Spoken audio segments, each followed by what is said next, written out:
मैं म्यूट कर लूंगा, बता देना। हो गया क्या? हाँ चलिए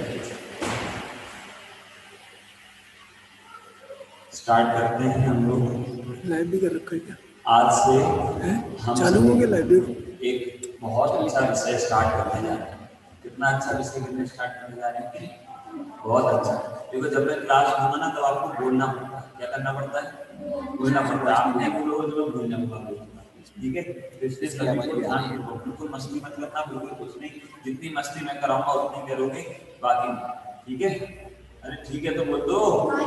हाँ जी, बहुत बढ़िया बहुत बढ़िया। चलिए चलो, तो देखो हम जो विषय स्टार्ट करने जा रहे हैं वो विषय है, बता दूं आप लोगों को मुंह से बोलना है, भैया इस तरह बैठो, बहन उस तरह बैठेंगे, इधर आ जाओ, और चटाई ले लेना बाद में पीछे से। चलो देखो, तो आप लोग बोलेंगे। वो विषय जो हम स्टार्ट करने जा रहे हैं वह है समय सार। क्या है? एक साथ बोलो, क्या है? आप लोग खाना नहीं खाया, दिया जोर से बोलो, क्या है विषय? समय सार। ठीक है भैया, हम लोग तो इतने इतने छोटे छोटे बच्चे हैं और हम लोग समय सार पढ़ेंगे क्या? क्वेश्चन नहीं हो रहा है आपके मन में? हाँ,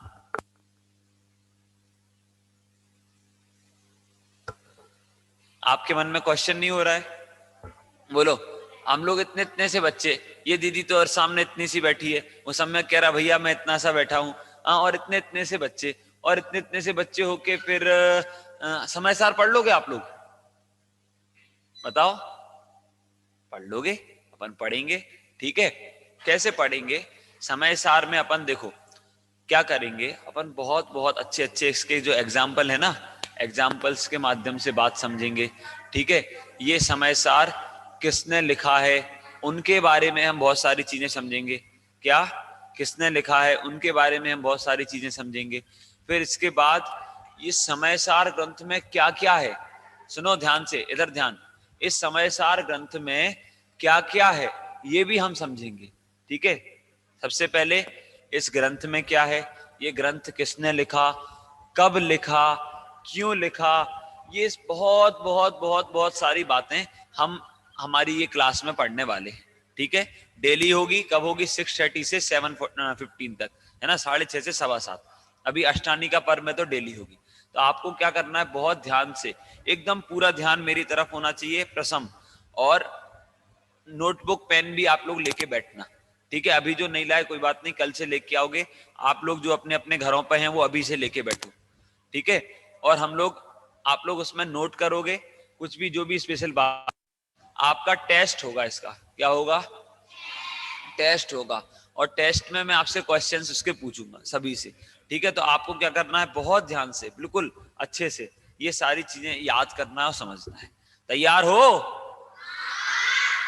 हाँ जी बोलना है। तैयार हो? हाँ जी। मैंने कल कैसे बताया था, हाँ जी कैसे बोलते हैं? ऐसे, हाँ जी। तैयार हो? हाँ जी। चलो बहुत बढ़िया, वेरी गुड। ठीक है, और हम स्टार्ट करते हैं। फिर से किसके बारे में पढ़ रहे हैं हम लोग? समय सारजी ग्रंथ के बारे में। स्टोरी सुनना है? शुरुआत की स्टोरी से करते हैं। ठीक है, बहुत पहले से, बहुत पहले अपन चल रहे हैं। चलें? चलें। देखो अपन लोग चलेंगे किससे? अपन चलेंगे समय सार एक्सप्रेस से। किससे?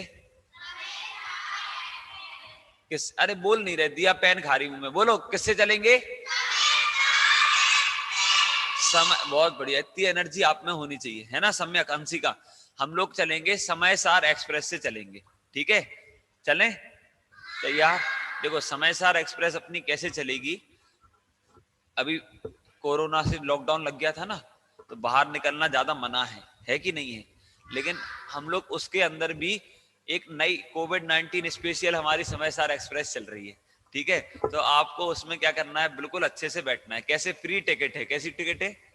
फ्री है। ठीक है प्रसम, अब बस आपको उसके लिए क्या करना पड़ेगा, आंख बंद करना पड़ेगी। किसके क्या करना पड़ेगा? आंख बंद करना पड़ेगी। बोल दिया, आंख बंद करो, तो आंख बंद। एक आंख खोल के कोई नहीं देखेगा, आंख बंद दोनों, जल्दी। हाँ जल्दी जल्दी, ए यार हम जल्दी, दोनों आंखें बंद। आंचल, बहुत बढ़िया दीदी, करो ना, बहुत बढ़िया। अब देखो, आपको एक ट्रेन दिख रही है बहुत बड़ी, दिख रही है कि नहीं दिख रही?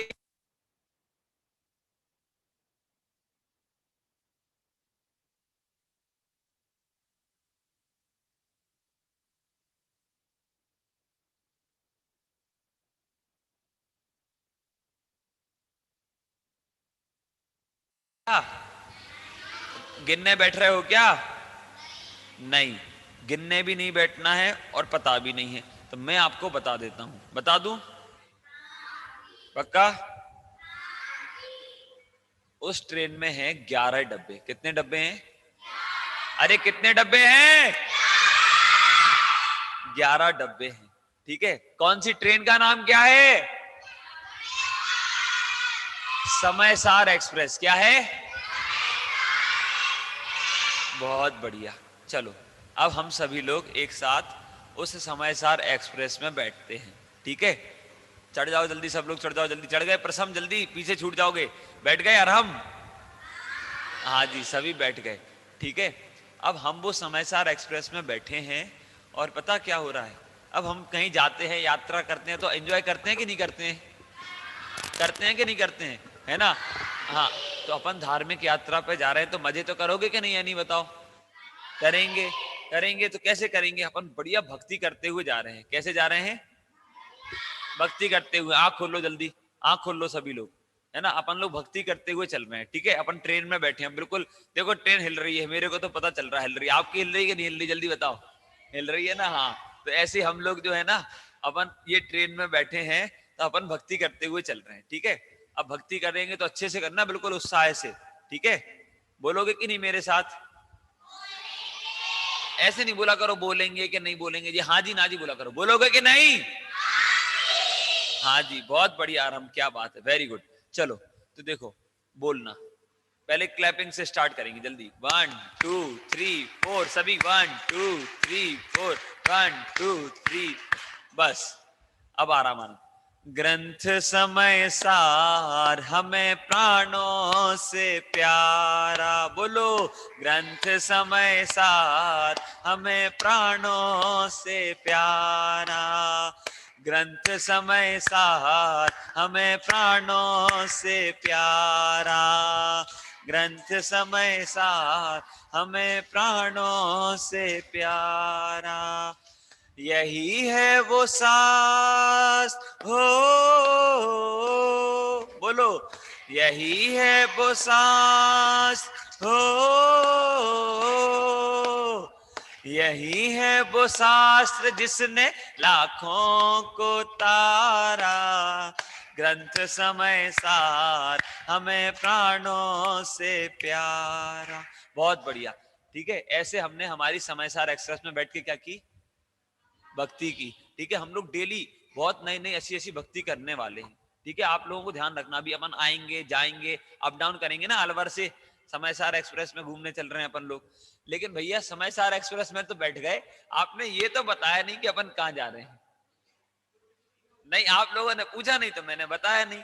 क्या आप लोगों ने पूछा नहीं तो मैंने बताया नहीं? अब आप लोग पूछो भैया कहाँ जा रहे हैं? अकेले भैया ही जाएंगे क्या? आप लोग नहीं चलोगे क्या? तो पूछो भैया हम कहाँ जा रहे हैं? बहुत बढ़िया, बहुत बढ़िया। देखो, अपन लोग चल रहे हैं, एक अपनी ये ट्रेन की एक स्पेशलिटी है। ये ट्रेन पता, थाउजेंड्स ईयर पहले भी जा सकती है। कहाँ जा सकती है? टाइम मशीन भी है ये ट्रेन में। ठीक है दिया, तो अपन लोग चल रहे हैं 2000 ईयर पहले। कितने ईयर पहले? मतलब 2000 साल पहले। कितने पहले? 2000 साल पहले हम सभी लोग चल रहे हैं। ठीक है, आप लोग चल रहे हो मेरे साथ? चल रहे हैं। चलो, आप लोग कितने अच्छे बच्चे हो, सभी लोग बिना पूछे ही मेरे साथ ट्रेन में बैठ के चल दिए। पता ही नहीं कहाँ चल रहे हैं, भैया ने कहा बैठ जाओ तो सब बैठ गए। हाँ, चलो ठीक है, 2000 साल पहले चल रहे हैं। अब 2000 साल पहले हम पता कहाँ चल रहे हैं? पता है आपको? मैं बताता हूँ। तो अभी अपन किसी जगह पर नहीं चल रहे, लेकिन अभी ध्यान से सुनो। 2000 साल पहले हम चल रहे हैं 2000 से भी ज्यादा साल पहले हम चल रहे हैं आचार्य धरसेन स्वामी के पास। किसके पास चल रहे हैं? नाम बोलो। आचार्य धरसेन के पास। किसके पास चल रहे हैं?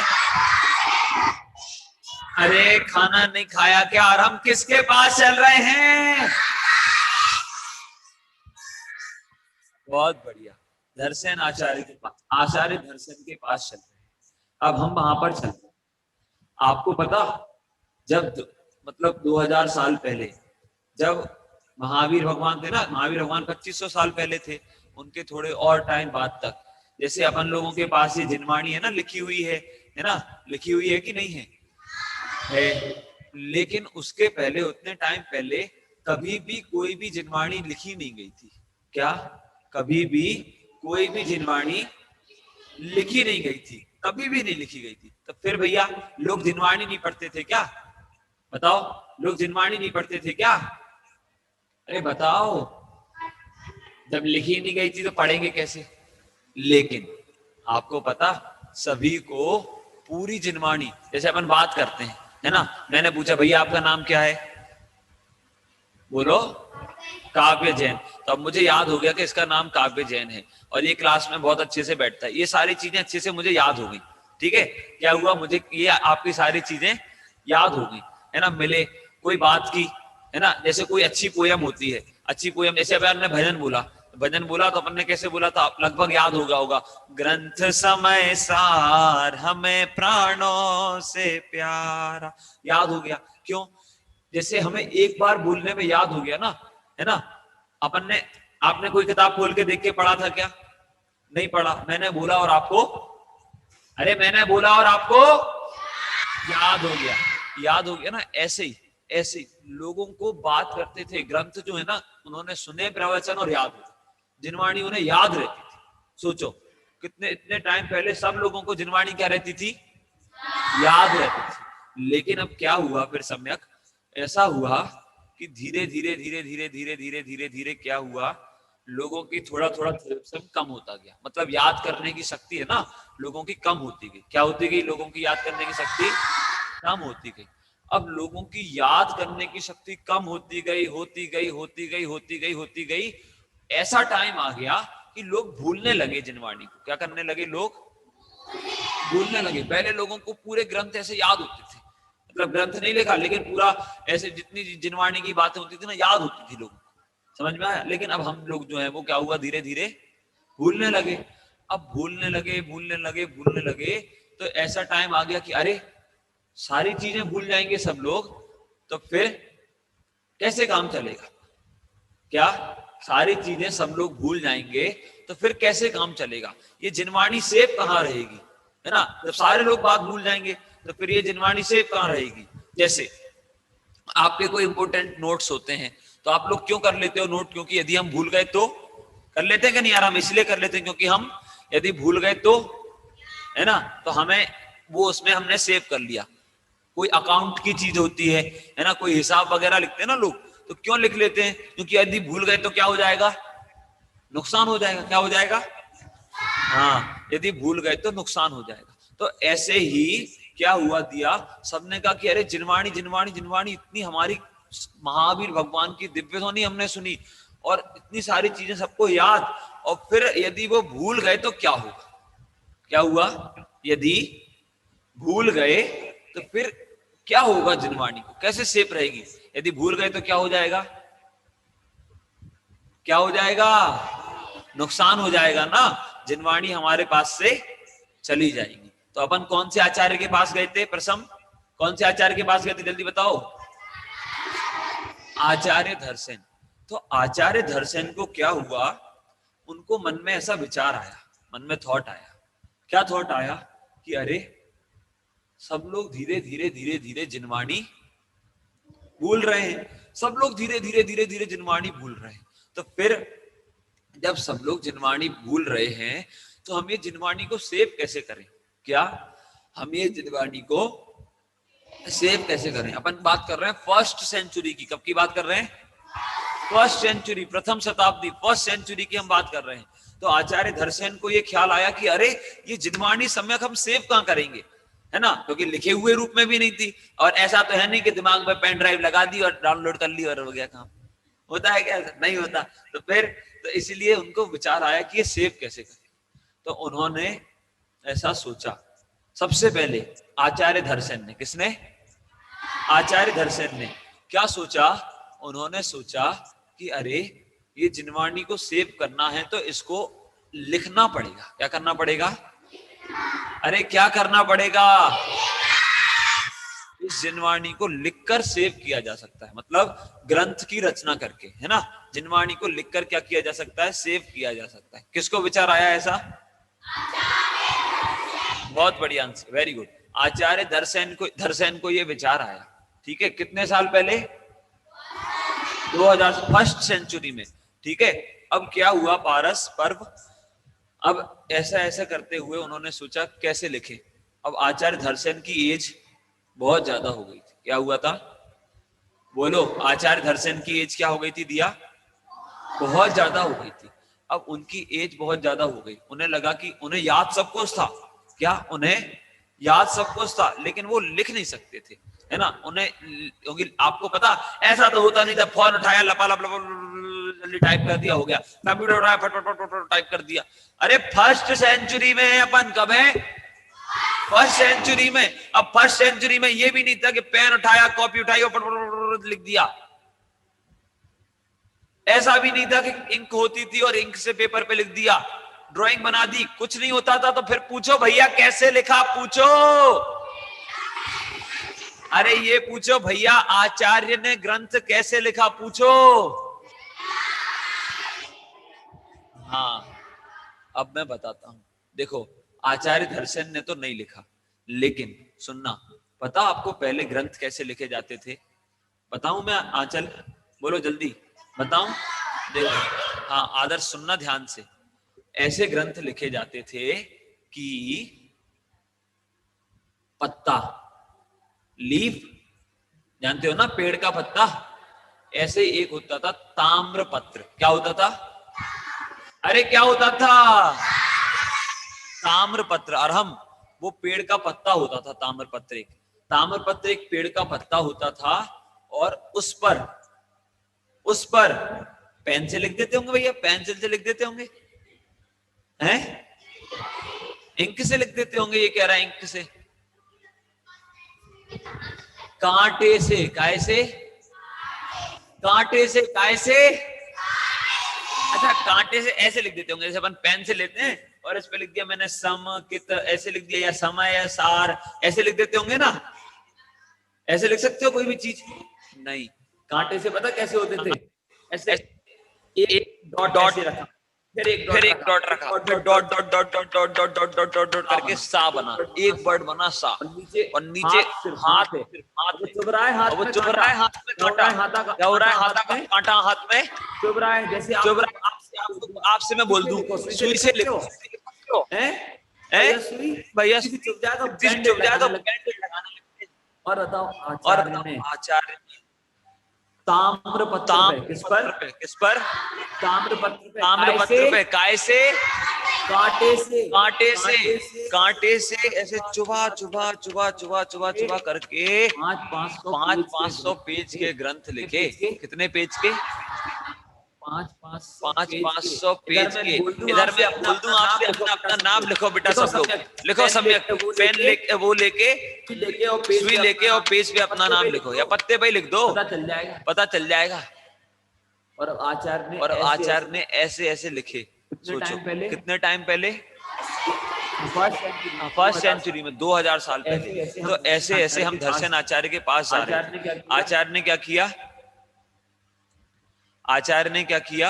आचार्य ने वो ग्रंथ लिखने के लिए, है ना, क्या आचार्य ने वो ग्रंथ लिखने के लिए, अब उनके मन में भाव आया, धरसेन आचार्य के मन में, कि अरे ये ग्रंथ, अब उन्हें पता था कि उनकी आयु ज्यादा नहीं है, मतलब वो ज्यादा टाइम तक नहीं रहेंगे।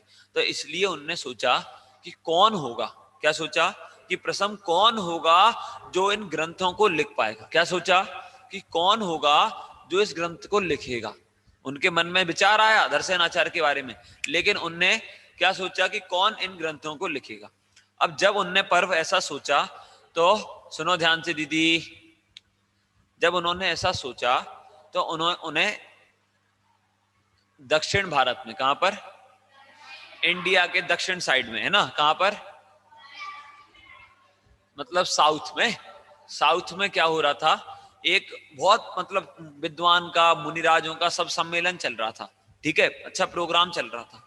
उसमें उन्होंने सूचना भिजवाई, क्या किया, उसमें उन्होंने सूचना भिजवाई कि कौन है जो पहले से इंटेलिजेंट हो और वो उस ग्रंथों को लिपिबद्ध कर सके। क्या लिखने को क्या कहते हैं, लिपिबद्ध करना। तो कौन है जो वो ग्रंथों को लिपिबद्ध कर सके, ऐसा किसने मन में विचार किया, आचार्य धरसेन आचार्य ने किया, ठीक है। अब धरसेन आचार्य ने ऐसा विचार किया, वहां पर नोटिस भिजवाया, कृति, अब वहां पर नोटिस उन्होंने भिजवाया, फिर क्या हुआ, वहां पर नोटिस भिजवाने के बाद अब जब वो, आपको पता हमारे मुंडाज पूरी रात भर सोते हैं क्या, सोते हैं ना, पूरी रात को सोते होंगे आराम से, अपन 9 से 12 सोते हैं, अपन तो बढ़िया रात को चलो 10 बजे से सुबह 6 बजे 5 बजे तक तो सोते होंगे ना मुंडाज, हैं, दिया बोलो, कृति बोलो, और हम सोते होंगे ना आराम से 5-7 घंटे 6 घंटे तो सोते होंगे, है ना, कम से कम। अब दिन भर इतना विहार करते हैं तो थक जाते हैं ना, तो 5-6 घंटे तो सोते होंगे। हाँ हाँ हाँ कर रहे हो, नहीं, मुनिराज मुश्किल से 48 मिनट सोते हैं पूरी रात में, 8 मिनट, ज्यादा से ज्यादा 40, इसे कहते हैं एक अंतर मुहूर्त। और कब सोते हैं पता, रात्रि के अंतिम पहर में, रात के बिल्कुल लास्ट, जैसे जब मॉर्निंग मॉर्निंग जैसी होनी पड़ती है ना, तब तब सोते हैं, और बिल्कुल बहुत कम सोते हैं। और जरूरी नहीं है सोए ही सोए, लेकिन सोएंगे तो इतने ही सोते हैं, सोचो। और अपन रात को सोए 10 बजे तो अगले दिन 10 बजे उठ रहे, पता ही नहीं क्या हो गया, दिन हो गई, दोपहर हो गई, अगला दिन तो नहीं होंगे, पता ही नहीं चलता है, सोचो, है। और वो इतना कम सोते हैं, इतना कम, सोचो। तो अब लेकिन जितना हम भी सोते हैं, तो वो धरसेन आचार्य जो हैं वो उतना विश्राम कर रहे थे, और विश्राम कर रहे थे तो उन्होंने क्या किया, उन्हें एक स्वप्न आया, क्या आया, स्वप्न आया, ड्रीम बोलते ना, ड्रीम, ऐसे उन्हें स्वप्न आया, क्या आया, सपना आया। सपने में उन्होंने देखा, क्या देखा, पूछो भैया क्या देखा, जल्दी पूछो। हाँ, तो सपने में उन्होंने देखा कि 2 बढ़िया बलवान बैल जो हैं वो आ रहे हैं। क्या देखा, क्या देखा, 2 बलवान बैल जो हैं वो आ रहे हैं, ऐसा उन्होंने किसमें देखा, सपने में। किसने देखा, अरे किसने देखा,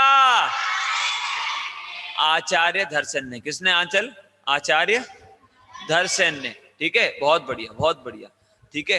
अब आचार्य धरसेन ने स्वप्न में देखा कि 2 बैल उनकी तरफ आ रहे हैं, आ रहे हैं, तो वो उसका मतलब समझ गए। क्या किया, वो उसका मतलब समझ गए। क्या मतलब समझे, वो समझे कि 2 मुनिराज, क्या, 2 मुनिराज उनकी तरफ आ रहे हैं, है ना, 2 मुनिराज उनकी तरफ आ रहे हैं। और जब अगले दिन सूर्योदय हुआ, कुछ समय बाद 2 मुनिराज उनके सामने आ गए, 2 मुनिराज उनके समय, कुछ समय बाद उनके सामने आ गए। अब आए तो अब जैसे आप लोग पाठशाला पढ़ने आए हो, है ना, आप लोग जैसे बिना तैयारी के, बिना कॉपी पेन लिए, बिना कुछ करे, मुंह उठा के ऐसे आ गए बिना तैयारी के, तो आपको देख के कौन कहेगा कि आप पाठशाला पढ़ने आए हो। तो अब पता तो चलना चाहिए, जो बैग लेके आए, अच्छी तैयारी करके आए हैं ना आराम, तो उससे क्या होता है कि भैया हाँ पाठशाला पढ़ने आए अच्छे से, ठीक है, चलो। तो लेकिन अब आचार्य धरसेन ने देखा कि ऐसे ही, उन्होंने कहा ये 2 मुनिराज आ तो रहे हैं, लेकिन ये 2 मुनिराज तैयारी के साथ आए हैं कि नहीं, क्या मतलब ये इतने इंटेलिजेंट हैं कि नहीं है जो पूरे ग्रंथों को लिख सकेंगे। क्या उनके मन में क्या क्वेश्चन हुआ कि ये इतने इंटेलिजेंट हैं कि नहीं है कि जो कृति ये पूरे ग्रंथों को दिया लिख सकेंगे, ऐसा उनके मन में क्वेश्चन हुआ। किसके मन में, आचार्य धरसेन के मन में। तो उन्होंने कहा कोई बात नहीं, अभी पता चल जाएगा। क्या कहा, मतलब सोचा ऐसा उन्होंने, कोई बात नहीं अभी पता चल जाएगा।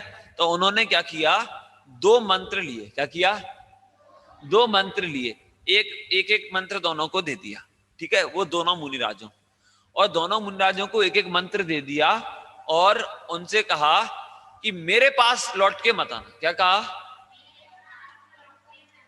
मतलब क्या हुआ? मतलब ये कि आप ये जो मंत्र है इसमें कुछ गलती है। क्या बोला? कि ये जो मंत्र है ना इसमें कुछ गलती है। अब गलती है तो आप मेरे पास लौट के मत आना, अपने आप ही इसका आंसर ढूंढना। क्या बोला? हाँ, उन दोनों मुंडाजों से बोला कि आप मेरे पास पारस, आप मेरे पास लौट के मत आना काव्य। उन्होंने कहा आप अपने आप उसका आंसर ढूंढना। ठीक है निमित्त? क्या बोला? कि आप अपने आप उसका आंसर ढूंढना। अब ठीक है, अब वो दोनों मुंडाज गए गए एक गुफा में चले गए। गुफा में गए, उन्होंने वो मंत्र पढ़े। एक बार उन्होंने वो मंत्र पढ़ा, है ना। वो दो दो मुंडाज आए थे स्वप्न में, बैल जिनको देखा था ना, तो वो मुंडाज दोनों दर्शनाचार्य के पास पहुंचे। तो क्या हुआ, नियाजी उनने क्या किया, उन्होंने वो मंत्रों को पढ़ा। मंत्र किसने दिए थे? आचार्य धर्षण ने। अब वो जब मंत्रों को उनने पढ़ा तो एक जो है ना, दो देवियां प्रकट हुई। क्या हुई? दो देवियां आई। लेकिन वो जो देवियां आई ना, तो वो देवियों में से एक के दांत ऐसे आगे निकले थे। क्या? एक देवी के दांत, हाँ ये कृति को मजा आ गया। क्या हुआ आराम? एक देवी के दांत मतलब एक्स्ट्रा थे, ऐसे आगे निकले थे। और एक देवी की एक आंख फूटी थी। दोनों। क्या? एक देवी के दांत आगे निकले थे और एक देवी की एक आंख फूटी थी। अब उन्होंने कहा कि अरे ये मंत्र में कुछ ना कुछ तो गड़बड़ है। क्या सोचा? कि इस मंत्र में आचल कुछ ना कुछ तो गड़बड़ है, क्योंकि ये एक दांत आगे बाहर निकले हैं? पंडित जी पानी पी लें? पंडित जी पानी नहीं पिएंगे अभी।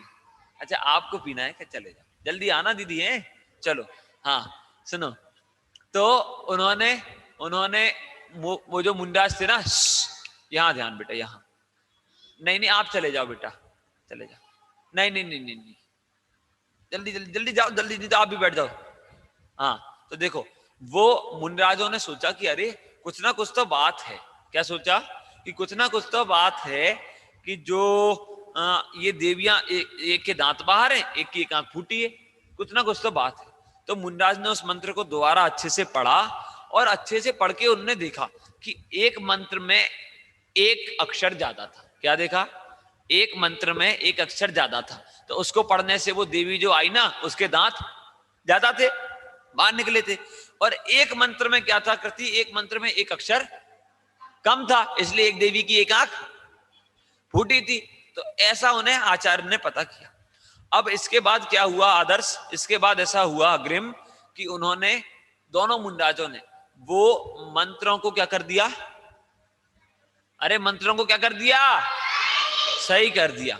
वो मुंडाज ने उन मंत्रों को सही कर दिया। और जैसे ही वो मुंडाज ने उन मंत्रों को सही किया, दो बहुत सुंदर देवियां प्रकट हुई, जिसके दांत बाहर निकले थे, दांत बहुत बढ़िया हो गए, और आंख फूटी थी, आंख दोनों सही हो गई। ऐसी बढ़िया देवियां उनके सामने प्रकट हुई।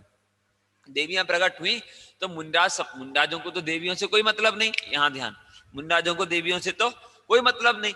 लेकिन अब वो दो देवियां प्रकट हुई तो मुंडाज समझ गए कि हाँ ये मंत्र जो है वो अब सही हो गए हैं। अब हमने इस मंत्र को करेक्ट कर लिया, अब हम आचार्य के पास जा सकते हैं। तो आचार्य को तो पहले ही पता था कि उस मंत्र में क्या गलती है क्या नहीं है, तो ऐसा उन्हें पता था। तो अब जैसे ही वो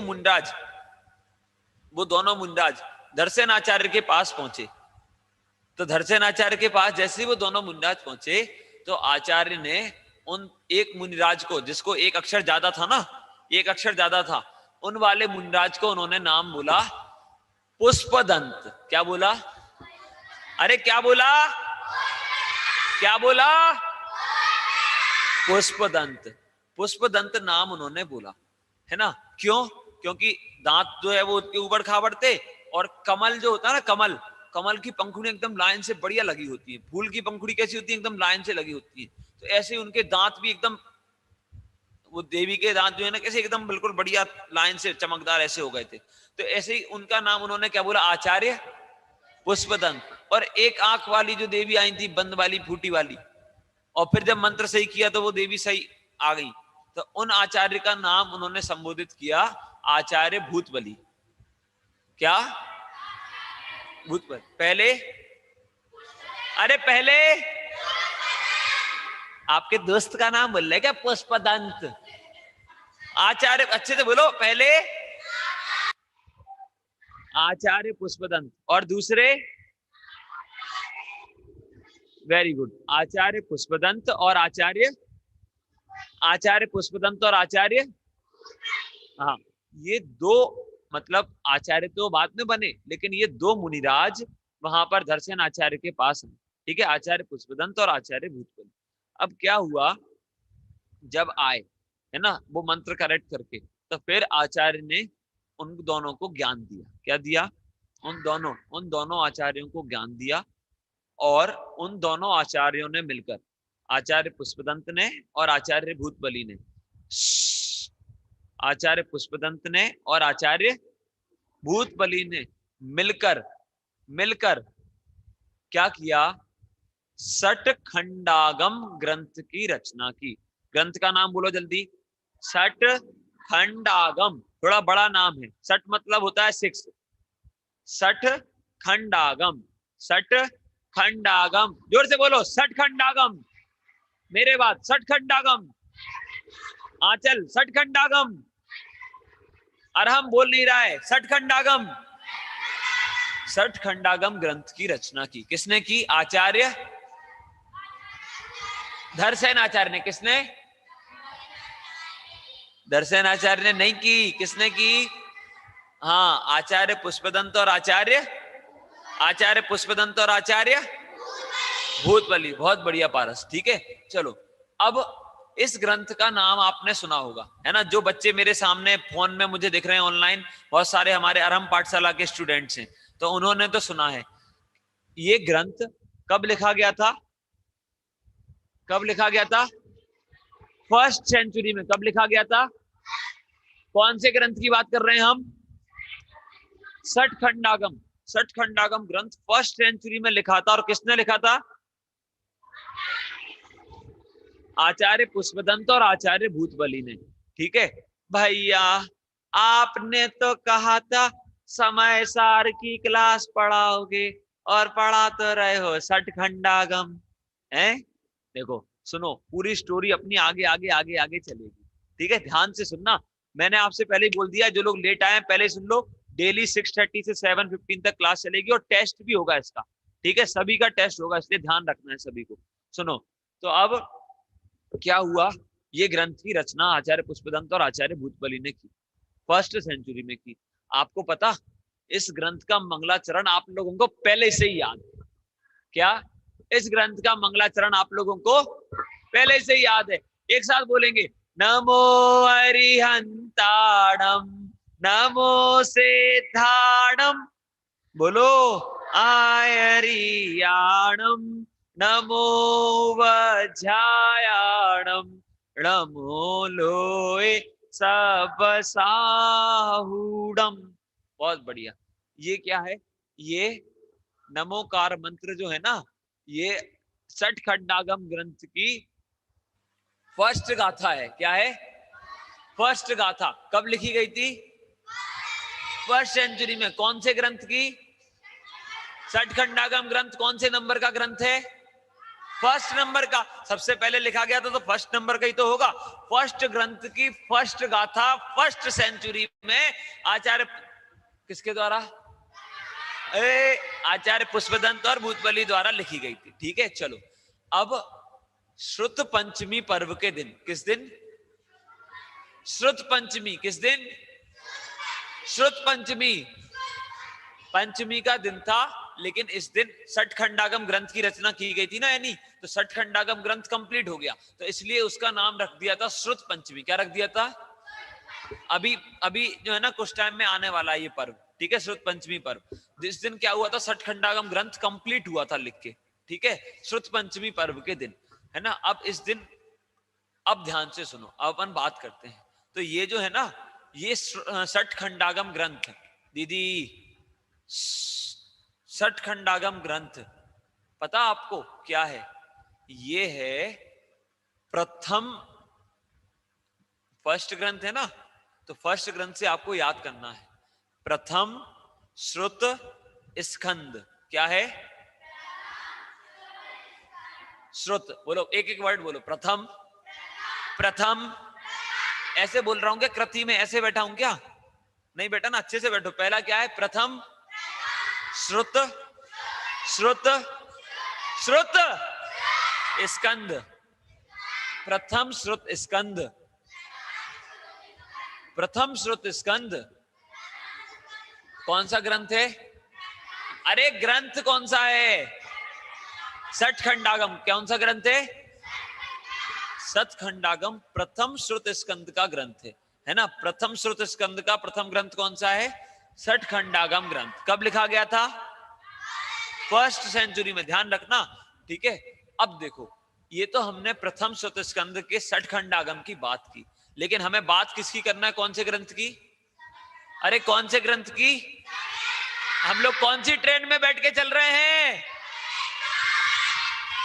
समय सार एक्सप्रेस में। तो समय सार एक्सप्रेस में हम चल रहे हैं, लेकिन अभी हम बात कर रहे थे प्रथम सेंचुरी के समय सार ग्रंथ के पहले जो लिखा गया था प्रथम, वैसा सठखंडागम ग्रंथ की। किसकी? सठखंडागम ग्रंथ की। ध्यान रखना, तो ये ग्रंथ जो है ना, वो समय सार जी ग्रंथ के पहले लिखा गया था, सबसे पहले लिखा गया था। यहां ध्यान दीदी, बातें नहीं, समय सार जी ग्रंथ के भी पहले, ठीक है। अब आचार्य कुंद कुंद, नाम क्या बोला मैंने? अरे ऐसे बोला क्या मैंने? आचार्य कुंद कुंद। अरे जोर से बोलो, क्या नाम बोला? बहुत बढ़िया पारस बेटा, मम्मी नहीं आई तुम्हारे पास में, इतनी जोर से बोलना चाहिए था कि मम्मी पापा देखने लगे कि ये क्या हो गया बच्चों को। इतनी जोर से बोलना है। कौन से आचार्य का नाम बोला? आचार्य कुंद कुंद। किसका नाम बोला मैंने? आचार्य कुंद कुंद का। देखो, और लोग जो है ना, वो सोच रहे हैं कि कहां से आवाज आ रही है। अलवर में हम जो हैं वो अभी यहाँ पर हैं, और ये हमारे छोटे छोटे से भाई लोग आपको दिख रहे हैं, छोटे छोटे से भाई बहन, और ये लोग जो हैं वो हमारे साथ यहाँ पाठशाला लाइव पढ़ रहे हैं। सभी को जय जिनेंद्र बोल दो आप लोग भी। चलो ठीक है। हाँ, तो अब हम बात कर रहे थे सठखंडागम ग्रंथ की, और सठखंडागम ग्रंथ के बाद हम किस पे पहुंचे? आचार्य कुंद कुंद के पास हम सभी पहुंचे। तो आचार्य कुंद कुंद ने द्वितीय मतलब सेकंड, द्वितीय मतलब सेकंड, द्वितीय श्रुत स्कंद की रचना आचार्य कुंद कुंद ने की। किसने की? द्वितीय श्रुत स्कंद की स्टार्टिंग है ना, ये समझो। तो किसने की? आचार्य कुंद कुंद ने। अब प्रथम श्रुत स्कंद के जो मतलब जिसको क्रेडिट जाता है, वो है आचार्य धरसेन। कौन है? आचार्य धरसेन। अब प्रथम श्रुत स्कंद को लिपिबद्ध किसने किया? लिखा किसने? आचार्य पुष्पदंत और आचार्य सम्यक अंशिका, आचार्य पुष्पदंत और आचार्य, बहुत बढ़िया सुखाड़ा, है ना, आचार्य पुष्पदंत और आचार्य भूतबली ने ये ग्रंथ लिखा था, है ना। लेकिन प्रथम श्रुत स्कंद। अब द्वितीय श्रुत स्कंद की रचना किसने की थी? तो आचार्य, अरे यार आधे बोलते आधे नहीं बोलते, किसने? आचार्य आचार्य कुंद कुंद ने। देखो, इसलिए बार बार बुलवा रहा हूं, आपको लाइफ टाइम ये चीज याद रहना चाहिए। कब तक याद रहना चाहिए आदर्श? लाइफ टाइम आपको काफी ये चीज याद रहना चाहिए। मैं दूसरी बार अलवर आऊंगा ना, तो मैं आपसे पूछूं और आपको बता देना है तुरंत, ठीक है। चलो, तो आचार्य कुंद कुंद ने द्वितीय श्रुत स्कंद की रचना की। कब की? फर्स्ट सेंचुरी में। कब की? फर्स्ट सेंचुरी में आचार्य कुंद कुंद ने द्वितीय श्रुत स्कंद की रचना उन्होंने की। प्रथम आचार्य धरसेन ने, द्वितीय आचार्य कुंद कुंद ने। अब आचार्य कुंद कुंद ने कितने ग्रंथ लिखे आपको पता था? पता है? बोलो ना, अरे बोलो ना भैया, कितने ग्रंथ लिखे पूछो। आचार्य कुंद कुंद ने, कोई बोल रहे हैं 5 लिखे, सम्यक बता रहा है 5 लिखे। 5 वाले हैंड रेस करना जरा, 5 वाले हैंड रेस करो। दिया बोल रही है 5 लिखे, कृति बोल रही 5 लिखे। कौन कौन बोल रहा है 5 लिखे? बोलो कौन कौन बोल रहा है। अनघा बोल रही है। देखो, आप लोग जो लोग 5 बोल रहे हैं, एक बार उनके लिए अपन जोरदार ताली नहीं बजाएंगे, क्योंकि उनका आंसर गलत है। आचार्य कुंद कुंद ने 84 पाहुड़, कितने?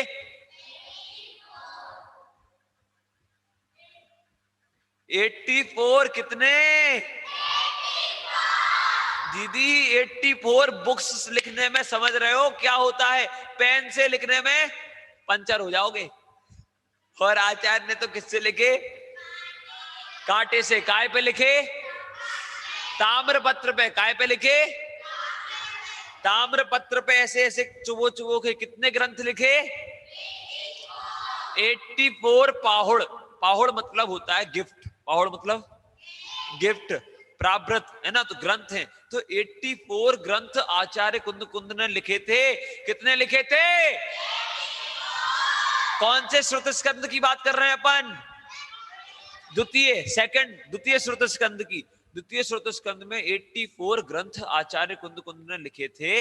और अभी हमारे पास पता कितने हैं? कितने हैं? अभी भी बहुत सारे लोग 5 बताने लगे। अरे 84 नहीं है, यही तो दिक्कत की बात है। 84 नहीं मिले हमको, उन्होंने लिखे थे 2000 ईयर पहले, और हमारे पास 84 नहीं है। हमारे पास पता कितने हैं? हमारे पास हैं 12। कितने हैं? सोचो, लिखे कितने थे? अरे कितने लिखे थे? 84। और हैं कितने? 12। हैं कितने? 12 हैं। लिखे थे 84 और हमारे पास है 12। बाकी के 72 पावड़ हमारे पास नहीं है। एक दो ग्रंथ और मिलते हैं जो ऐसे लिखा होता है कि आचार्य कुंद कुंद ने लिखे, लेकिन मेनली अपन देखें तो 84 हमें मिलते हैं, 12 हमें मिलते हैं। अब आपको पता 12 में से अपन इनके नाम भी लर्न करेंगे, ठीक है नेहा जी? क्या करेंगे? अपन इनके नाम भी लर्न करेंगे, लेकिन अभी नहीं करेंगे। कब करेंगे? अपन को 8 दिन कंटिन्यू ये क्लास हमारी चलने वाली है। बहुत सारी चीजें, कितनी सारी चीजें? बहुत सारी चीजें। अब आप लोग ये समझ लो 8 दिन अपन लोग 2000 ईयर पहले ही रहेंगे। कहां रहेंगे? 2000 ईयर पहले। अपन लोग इतनी सारी स्टोरी सुनने वाले हैं। मैं आपको बहुत स्टोरी सुनाऊंगा, बहुत स्टोरी, ठीक है? ध्यान रखना। अलवर में आपके जितने दोस्त हैं सबको लेके आना। आप लोग जो ऑनलाइन बैठे हो सब लोग डेली आना, और जितने आपके फ्रेंड्स हैं सबको लेके आना, ठीक है? ध्यान रखना। अपन लोग बहुत सारे ग्रंथों के नाम याद करेंगे। मैं आपको मतलब ये समझ लो, दीदी बातों वाली दीदी, इधर सुनो। हाँ, ही नहीं करो, इधर सुनो, है ना? हम लोग बहुत अच्छे से ये ग्रंथ के नाम, इन ग्रंथ की भी स्टोरी, है ना, अपन लोग बहुत आराम आराम आराम आराम आराम से, अपन को बहुत लंबी ये क्लास चलानी है, ठीक है? तो अपन लोग बहुत आराम आराम से बहुत अच्छे से सारी चीजें डिटेल में पढ़ेंगे, एक भी चीज नहीं छोड़ेंगे, ठीक है? और अपन को समय सार के बारे में बहुत सारी इंफॉर्मेशन लेना है, ठीक है? अरे तैयार हो कि नहीं हो? अरे तैयार हो कि नहीं हो? हाँ जी। चलिए, आप लोग तो हाँ जी बोल रहे हो, ये लोग सब ऐसे हाँ जी बोल रहे हैं। तैयार हो? हाँ जी, चलो बहुत बढ़िया। देखो अपन लोगों को ध्यान रखना, ठीक है? टाइम क्या है कल से? 6:30। अब अपन लोग, और मैं आपको बता देता हूं भैया, समय सार के बारे में क्यों पढ़ रहे हैं, है ना? समय सार के बारे में क्यों पढ़ रहे हैं, इसका रीजन भी मैं आपको कल बताऊंगा। अभी आप जो मेरे पीछे ये पोस्टर दिख रहा है ना, बस इसको ध्यान से देख लो। दिख रहा है सभी को? अरे दिख रहा है कि नहीं दिख रहा है? हाँ जी।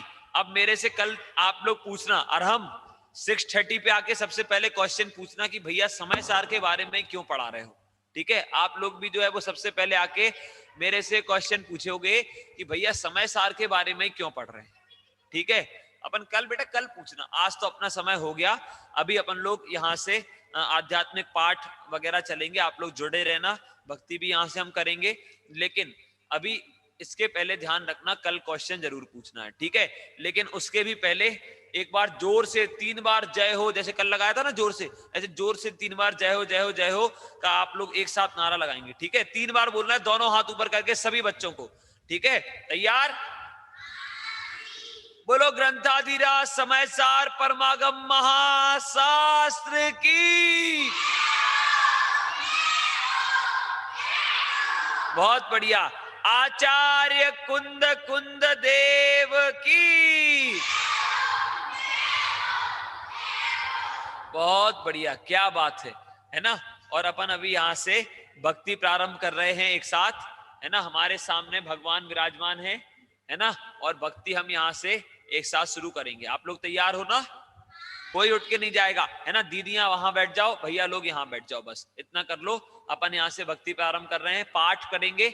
आपकी स्क्रीन पर सामने जो ऑनलाइन है उनके लिए स्क्रीन पर सामने पाठ दिखेगा, और जो लोग ऑफलाइन है वो जिनवाणी लेकर बैठेंगे। आध्यात्म पूजांजलि ले लेवे। अध्यात्म पूजांजलि सभी लोग ले लेवे। और अध्यात्म पूजांजलि में हम लोग बहुत अच्छे से भक्ति भाव पूर्वक यहां से पाठ करेंगे, ठीक है। चलो, आपको पता आज संभवनाथ भगवान का बात नहीं करना है बेटा, इधर बैठ जाओ। हाँ, आज हम लोग बहुत बढ़िया यहां से भक्ति शुरू कर रहे हैं। और पृष्ठ क्रमांक निकाल लें 356, पेज नंबर, अरे पेज नंबर 356 है, ठीक है। सभी लोग निकाल ले। 356 पेज नंबर पर हम सभी यहां से बेटा 356 356 पेज पर हम यहां से पाठ पढ़ेंगे। देखिए, अष्टानिका महापर्व चल रहे हैं और ये जो स्तुति वगैरह है वह हम अपने परिणामों की संभाल के लिए पढ़ते हैं। तन्मय जी दिखा रहे हो, सीमंदर स्तुति हम सभी यहां से पढ़ेंगे। बहुत सुंदर यह स्तुति है, अध्यात्म पूजांजलि, है ना। पृष्ठ क्रमांक 356 स्क्रीन पर भी आएगा, आप लोग देखकर, और जो यहां पर भाई लोग बैठे हैं वो हमारे साथ बोलेंगे, ठीक है। ठीक है, चलो एक साथ बोलते हैं।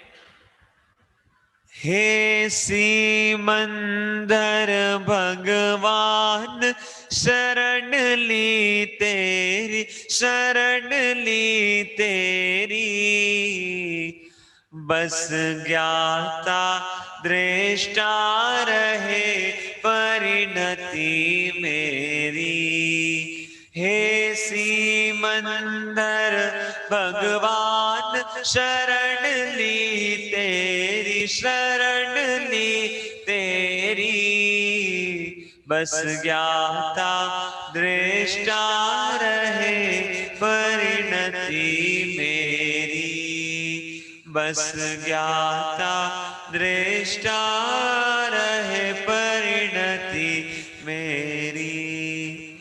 तुमको बिन जाने नाथ फिरा भवन में, सुख की आशा से झपटा उन विषयन में, जो कफ में मक्खी बैठ पंख लिपटावे, त्यों तब तड़प तड़प दुख में ही प्राण गमावे, त्यों इन विषयन में मिली दुखद भव पेरी, दुखद भव पेरी, बस ज्ञाता दृष्टा रहे परिणति मेरी, बस ज्ञाता दृष्टा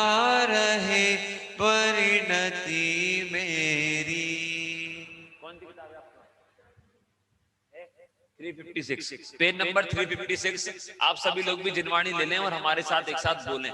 यहां से दूसरा पैराग्राफ हम बोल रहे हैं। मिथ्यात्व राग वस दुखित रहा प्रतिपल ही, अरु कर्म बंद रुक सका पल भर भी, सौभाग्य आज है प्रभु तुम्हें लख पाया, दुख से मुक्ति का मार्ग आज मैं पाया, हो गई प्रतीति न रही मुक्ति में देरी, मुक्ति में देरी, बस ज्ञाता दृष्टा रहे परिणति मेरी। है सीमंदर भगवान शरण ली तेरी, शरण ली तेरी, बस ज्ञाता दृष्टा रहे परिणति मेरी। Third paragraph. सार्थक सिमंदर नाम आपका स्वामी, सीमित निज में हो गए आप विश्रामी। करते दर्शन कर भव सीमित भवि प्राणी, फिर आवागमन विमुक्त वने शिवगामी।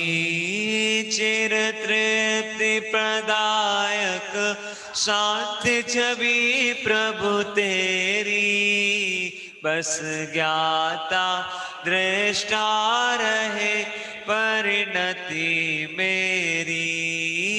हे सिमंदर भगवान शरण ली तेरी, शरण ली तेरी, बस ज्ञाता दृष्टा रहे परिणति मेरी। आत्माश्रय का फल आज प्रभु लख पाया, निज में रमने का भाव मुझे उमगाया। निज वैभव सन्मुख तुच्छ सभी कुछ भासा, दर्शन से पलट गया परिणति का पासा।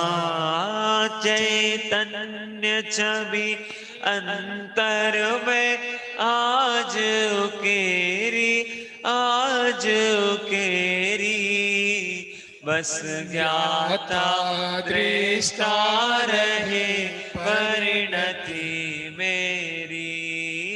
है सिमंदर भगवान शरण ली तेरी, शरण ली तेरी, बस ज्ञाता दृष्टा रहे परिणति मेरी। हे ज्ञायक के ज्ञायक चैतन्य बिहारी, मैं भाव वंदना करूं परम उपकारी। अपनी सीमा में रहूं यही वर पाऊं, प्रभु भेद भक्ति तज निज अभेद को ध्याऊं। अब अंतर में ही दिखे मुझे सुख डेरी, मुझे सुख डेरी, बस ज्ञाता दृष्टा रहे परिणति मेरी।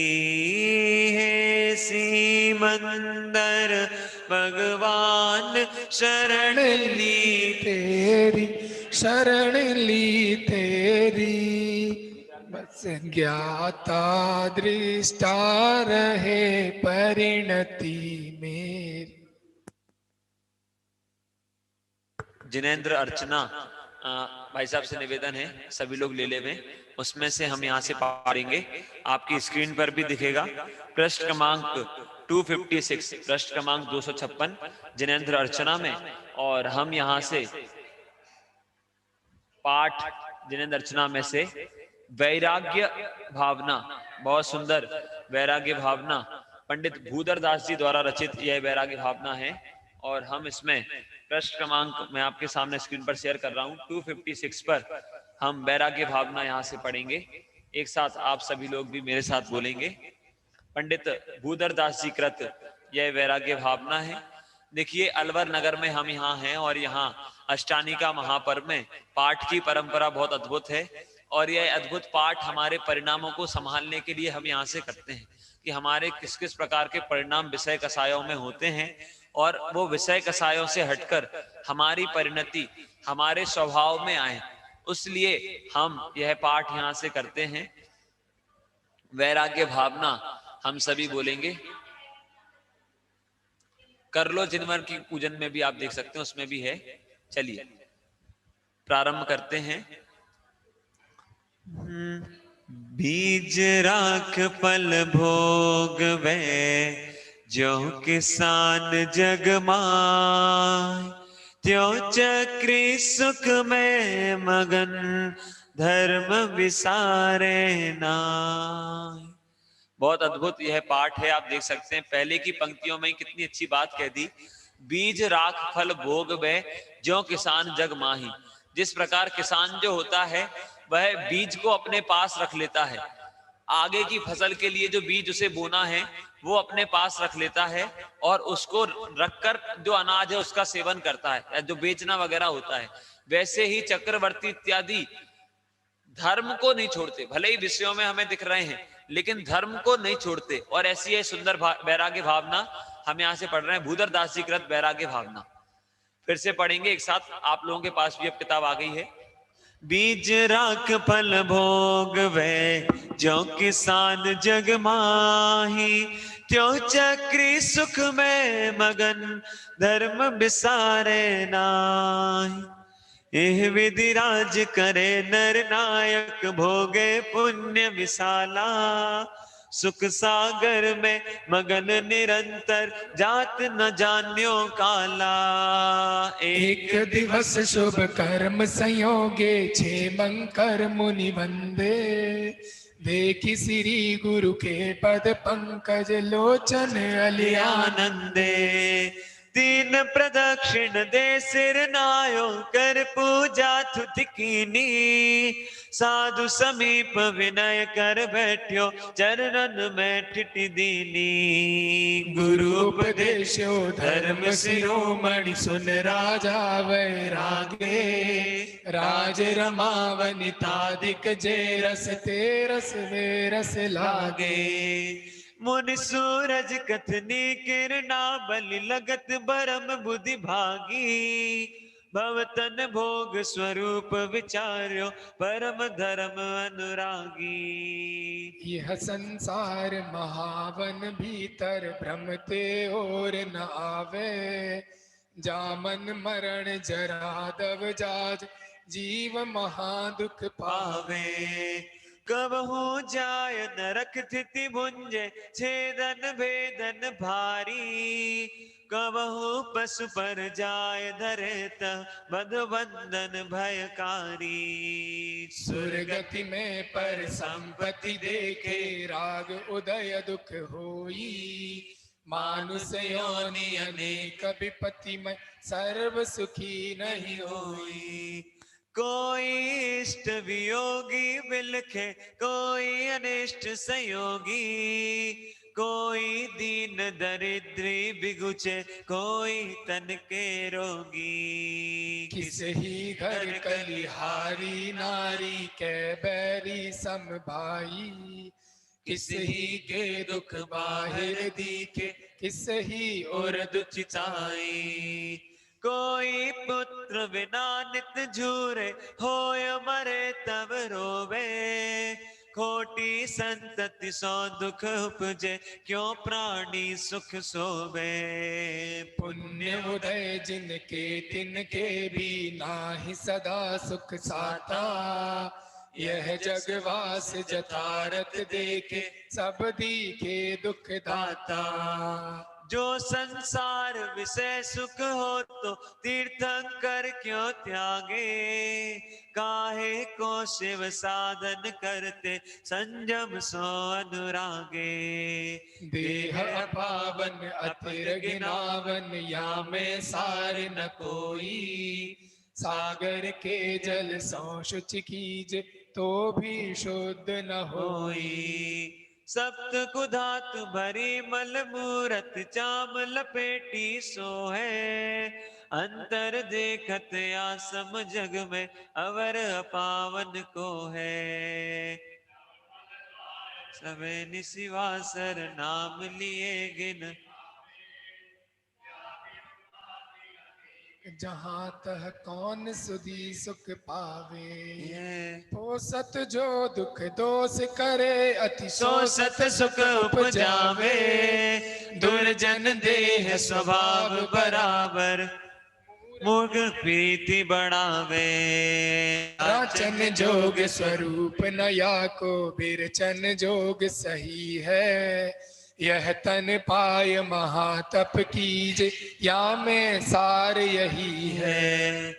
भोग बुरे भव रोग बढ़ावे, वैरी है जग जी के। बेरस होय विपाक समय, अति सेवत लागे नीके। ब्रज अग्नि विष से विष धर से ये अधिके दुखदाई। धर्म रतन के चोर प्रबल अति दुर्गति पंथ सहाई। मोह उदय यह जीव अज्ञानी, भोग भले कर जाने। जो कोई जन खाय धतूरा, सो सब कंचन माने। ज्यों ज्यों भोग संयोग मनोहर, मन वांछित मन जावे। तृष्णा नागिन त्यों त्यों डंके, लहर जहर की आवे। मैं चक्री पद पाय निरंतर, भोगे भोग घनेरे। तो भी तनिक भय नहीं पूर्ण, भोग मनोरथ मेरे। राज समाज महाअग कारण, बैर बढ़ावन हारा। वैश्या सम लक्ष्मी अति चंचल, या का कौन पतिवारा। ओ मोह महार कुबैर विचार्यो, जग जिय संकट डारे। तन गारा ग्रह बनिता बेड़ी, परिजन जन रखवारे। सम्यक दर्शन ज्ञान चरण तप, ये जिय के हितकारी। ये ही सार असार और सब, यह चक्री चितधारी। छोड़े 14 रत्न नभो निधि, अरु छोड़े संग साथी। कोड़ी 18 घोड़े छोड़े, 84 लख हाथी। इत्यादिक संपत्ति बहु तेरी, जय रण तृण सम त्यागी। नीति विचार नियोगी, सुत को राज्य दियो बड़ भागी। होय निसल अनेक नृपति सम, भूषण वसन उतारे। श्री गुरु चरण धरी जिन मुद्रा, पंच महाव्रत धारे। धनी यह समझ सुबुद्धि जगोत्तम, धनी यह धीरज धारी। ऐसी संपत्ति छोड़ बसेवन, तिन पद दोक हमारी।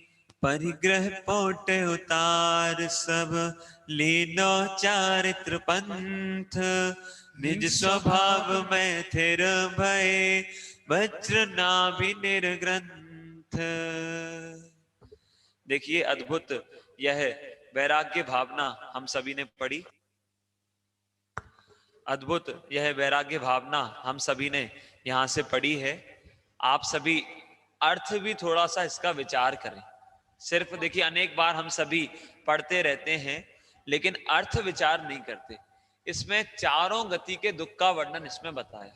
क्या बताया? चारों गति के दुख का वर्णन इस वैराग्य भावना में हमें संक्षेप में वर्णन किया। और उसके साथ साथ किस किस प्रकार की परिस्थितियां संसार में हमारे लिए बनती हैं, बिल्कुल प्रैक्टिकल रूप से इसमें भूधरदास जी ने वर्णन किया है कि किस किस प्रकार की परिस्थितियां बनती हैं। और उन प्रकार की परिस्थितियां बनने पर भी हमें वैराग्य नहीं आता। दूसरों को दोष तो देते रहते हैं कि हमारी पत्नी अच्छी नहीं है, पुत्र अच्छे नहीं है, लेकिन कह रहे हैं संसार में अनेक जीव इस प्रकार से भ्रमण कर रहे हैं। सभी के घर में यही हालत है। सभी के, किसी के बोले पुत्र जो है वो बात नहीं मानते, किसी के घर में कलिहारी नारी है, किसी के मित्र जो हैं वो इस प्रकार के हैं, किसी के परिवारजन इस प्रकार के हैं। और सभी प्रकार की एक अवस्था बन रही है, सभी के में बन रही है, हमारे साथ भी बन रही है। और बनते हुए भी हमें वैराग्य नहीं आता। और हमारे पास तो कुछ भी धन सामग्री नहीं है। क्या? हमारे पास तो कुछ भी धन सामग्री, संयोग सामग्री नहीं है। लेकिन इसमें कहा चक्रवर्ती की एक एक संपदा यहां पर गिनाई। क्या? चक्रवर्ती की संपदा यहां पर गिनाई। और वो गिनाकर इसमें ऐसा कहा कि जब उन्होंने इतनी सारी संपदा होने के बाद छोड़े 14 रत्न नभो निधि, अरु छोड़े संग साथी, कोड़ी 18 घोड़े छोड़े 84 लख हाथी। इतनी सारी संपदा होने के बाद भी उन्होंने ये सारी चीजों को छोड़ दिया। क्या किया? ये सारी चीजों को छोड़ दिया। हम और आपके पास तो कुछ भी नहीं है, और फिर छोड़ने में किस प्रकार की कठिनाई है। उन्हें तो इतने दुख भी नहीं थे, उनके तो पुत्र इत्यादि भी उनकी बात मानते थे, पत्नियां भी जो है 96,000 रानियां, और सारी की सारी आज्ञा मानती थी। यहां तो एक नहीं हिलती। और सोचो, और इतनी सब परिस्थिति होने के बाद भी उन्हें वैराग्य उन्होंने धारण कर दिया। इतने संयोग होने के बाद भी उन्होंने वैराग्य को धारण किया। हम और आप क्यों वैराग्य को धारण नहीं करते? हमारे पास तो कुछ भी संपत्ति नहीं है। एक बहुत सुंदर पंक्ति आपने अनेक बार विद्वानों के प्रवचन में भी सुनी होगी, इसमें भी उसका वर्णन यहाँ पर है। इस पंक्ति वह इसी भावना की है कि जो संसार विषय सुख हो तो तीर्थंकर क्यों त्यागे। संसार में यदि सुख होता तो फिर तीर्थंकर को क्या दिक्कत थी? उनकी तो सेवा में सौदर इंद्र लगा था, कपड़े तक वहां से आ रहे जन्म से ही, तो उन्हें क्या दिक्कत थी?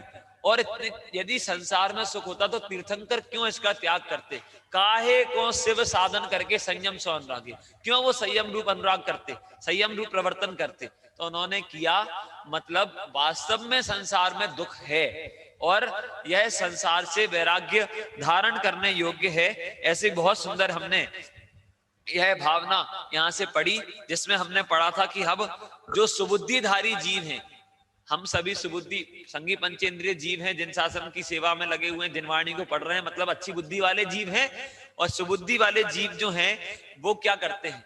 तो वो वैराग्य धारण करते हैं, वो धैर्य धारण करते हैं, समता भाव धारण करते हैं, और इस परिग्रह से ममत्व का त्याग करते हैं, और निर्ग्रंथता की भावना सभी भाते हैं। तो ऐसी निर्ग्रंथता की भावना हम भी यहां से भाएंगे, और एक साथ हम यहां से निर्ग्रंथ भावना, आदरणीय पंडित रविंद्र जी आत्मन द्वारा रचित निर्ग्रंथ भावना हम सभी यहां से पढ़ेंगे। आपके सामने जो जिनवाणी है अध्यात्म पूजांजलि, उसमें पृष्ठ क्रमांक 365 पर, भाई साहब स्क्रीन पर भी आएगा, पृष्ठ क्रमांक 365 पर अध्यात्म पूजांजलि में बहुत अद्भुत यह भावना है, निर्ग्रंथ भावना, वह हम यहां से पढ़ेंगे। पृष्ठ क्रमांक 365, एक साथ जयकारा लगाएंगे। इसके पश्चात हम एक भक्ति भी यहां से करेंगे। बोले समस्त दिगंबर वीतरागी संतों की। अरे आवाज नहीं आई, क्या बात है, अलवर वासियों में उत्साह नहीं है क्या? बोले समस्त दिगंबर वीतरागी संतों की जय हो। बहुत बढ़िया, बहुत बढ़िया। चलिए, निर्ग्रंथ भावना पृष्ठ क्रमांक 365 आपके सामने स्क्रीन पर भी है, पढ़ते हैं। निर्ग्रंथता की भावना अब हो सफल मेरी, बीते अहो आराधना में हर घड़ी मेरी। निर्ग्रंथता की भावना अब हो सफल मेरी, बीते अहो आराधना में हर घड़ी मेरी। करके विराधन तत्व का बहु दुख उठाया, आराधना का यह समय अति पुण्य से पाया।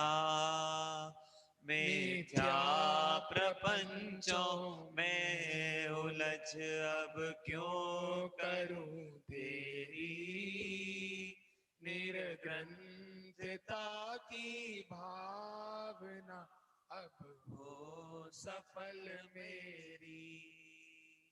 जब से लिया चैतन्य के आनंद का आस्वाद, रमणीक भोग भी लगे मुझको सभी निस्वार्थ। ध्रुव धाम की ही ओर दौड़े परिणति मेरी। निर्ग्रंथता की भावना अब हो सफल मेरी। पर मैं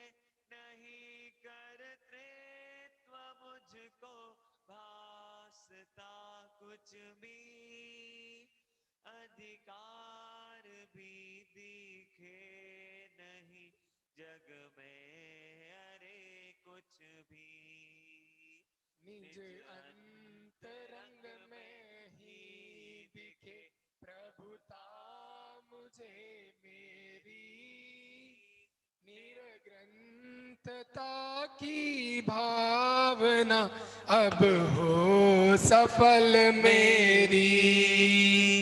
क्षण क्षण कसायों के प्रसंग ही बने जहां, मोही जनों के संग में सुख शांति हो कहाँ।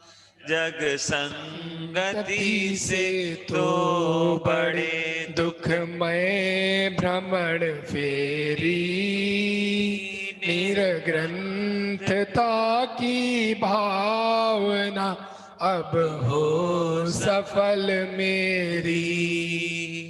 अब तो रहूं निर्जन बनों में गुरुजनों के संग, शुद्धात्मा के ध्यानमय हो परिणति असंग।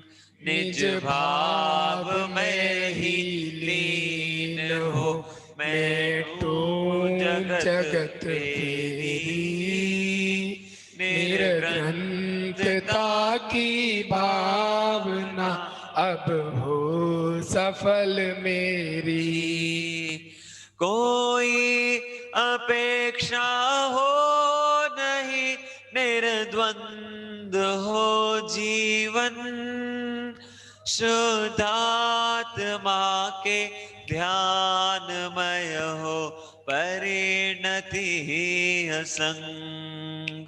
निज भाव हो आप सम निर्मुक्त मंगलमय दशा मेरी, निर्ग्रंथता की भावना अब हो सफल मेरी। अब तो सहा जाता नहीं बोझा परिग्रह का, विग्रह का मूल लगता है विकल्प विग्रह का।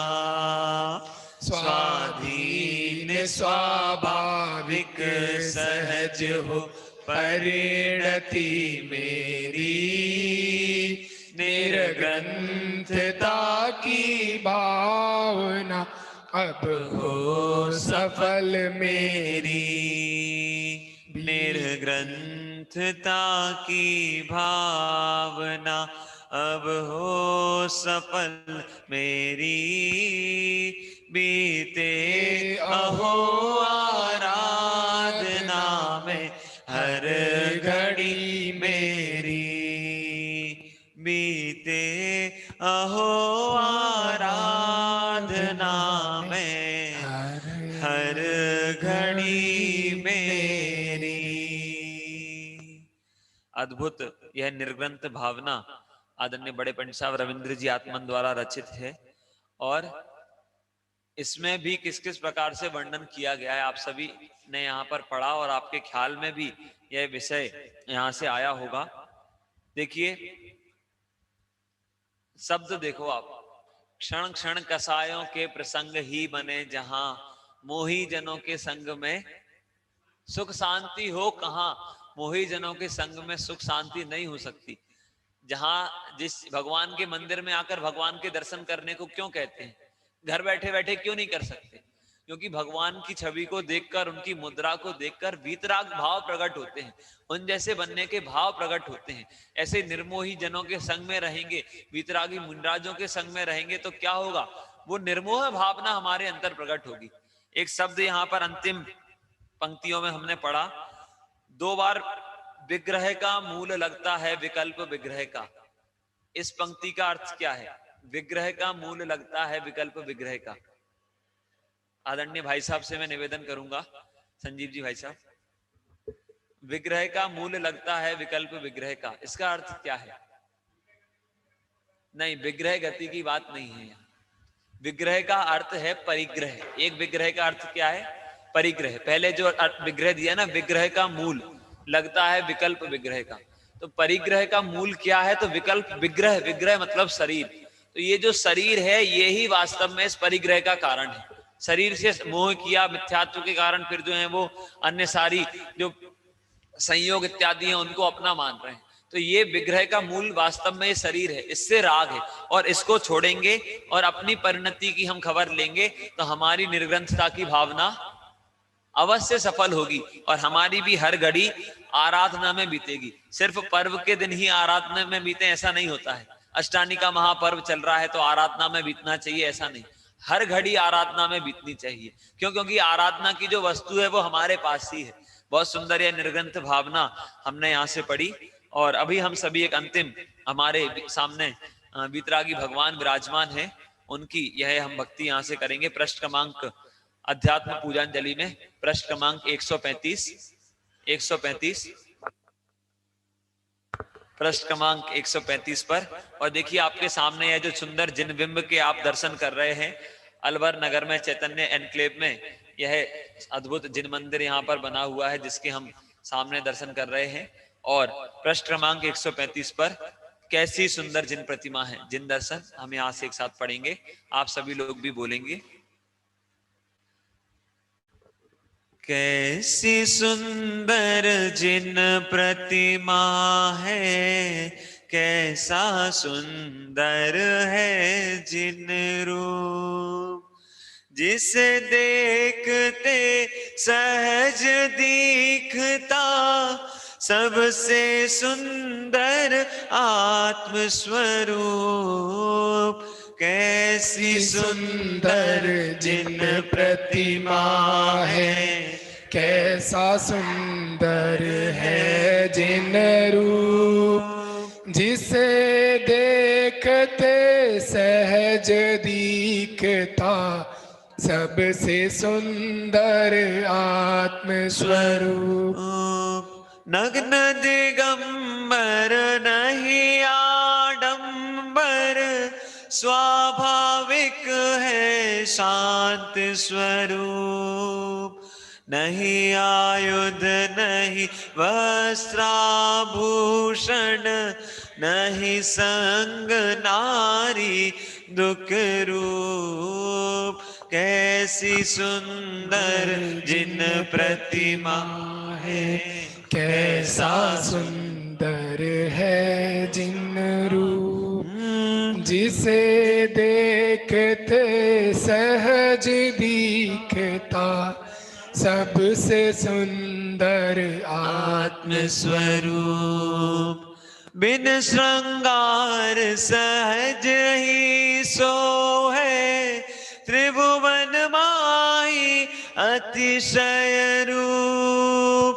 कायोत्सर्ग दशा विकारी, नासा दृष्टि आनंद रूप।